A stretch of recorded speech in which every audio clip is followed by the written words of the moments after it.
Yo, what's going on, guys? DJ Heads here, and finally we're at the top 3. This is the most wanted cars, and this is the number 3 car. This is the Bugatti Veyron. I think I said it right. I don't know.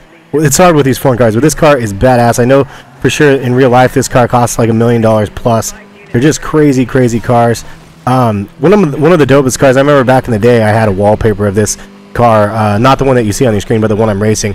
I had a wallpaper on my desktop of it because it was just such a crazy car. And I'm racing against it with the same car that I have been the last couple, because again the top speed of the car that I have is really quite well, and I recommend you guys using this car. I was using the Lamborghini at first, but this one is actually way better. Just the durability of this car, you can ram through things. The steering is really clean, and the top speed is really high, and like, I don't know, man, it's just all in all this is the car that's been doing the work for me. So I recommend you checking out this Marussian car if you haven't given it a shot yet.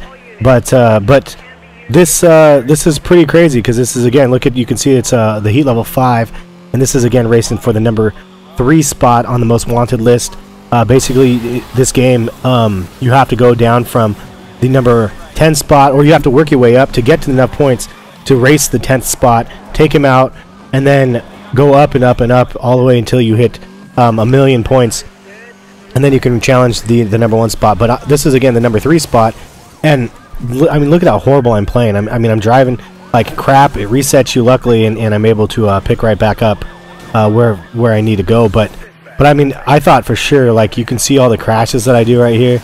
I thought for sure that this was over, and I was gonna have to do this a bunch of times. But it's just one of those things. I wanted to do the whole thing through one time, just to see how the rest of the track lays out, because I'm not familiar with this map area of us driving right now, so I was kind of skeptical about that. And then all of a sudden I just ended up winning, like, even though I ended up playing like crap or driving like crap. So, and I didn't adjust the difficulty at all. It's just whatever the game came at. It's so normal difficulty, and this I gotta say, it's not that difficult to beat these guys once you kind of learn the controls. It's definitely a must that you need that NOS, that you can see that little boost that I just shot right there, and you just gotta take advantage of that during your straight shots, because if you don't, then it's gonna be pretty difficult. And you can see I just passed the guy. I don't even know, I mean, came out of nowhere, and then I was like, oh man, I just passed him, I wrecked into a wall again. I kind of like that about this game. The original one, I think, was a little bit less forgiving.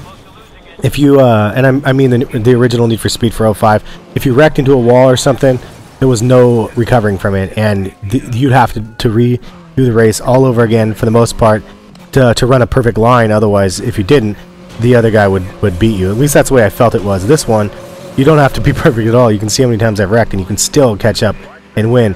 And half the reason, again, is the car selection. You got to make sure you have a good car. This one accelerates quickly.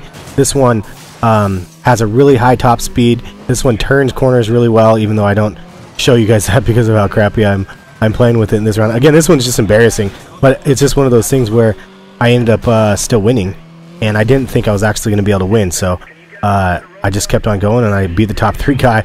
Then the top 2 spot is coming up after this, and then obviously the number 1, which again, I think all of the cars in the top 3 or 4 are all $1 million plus cars in real life, which would be dope. I mean, it would be cool to be able to own some of these things.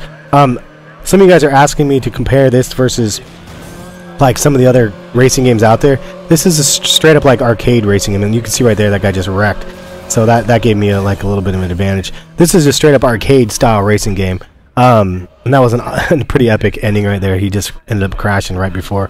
So compared to Forza, this is nothing compared to Forza or Gran Turismo. If you're looking for realism, go for those games. This is a little bit more arcadish, but it still has a good feel to the game. The guns, the cars, all handled differently, which is nice, and accelerate differently and stuff. It seemed true to their statistics. You can see this is the part where at the end where you actually have to chase down the guy. But watch this. This guy crashed into a friggin' wall again, so I didn't even have to chase him down, and I unlocked the Bugatti Super Sport. Anyway, guys, that's pretty much it. If you guys want to check back, I will post the top 2 cars after this shortly, because I'm trying to get these up on YouTube early as possible, since the game is not out yet. I want you to show you guys these before other people can, and hopefully, and I don't even know other people that have the game if they're even trying to do these, but figured I'd do it for you guys since I'm close to unlocking all of them. Have a good one, and we'll catch you guys later. Dispatch, we need incoming units.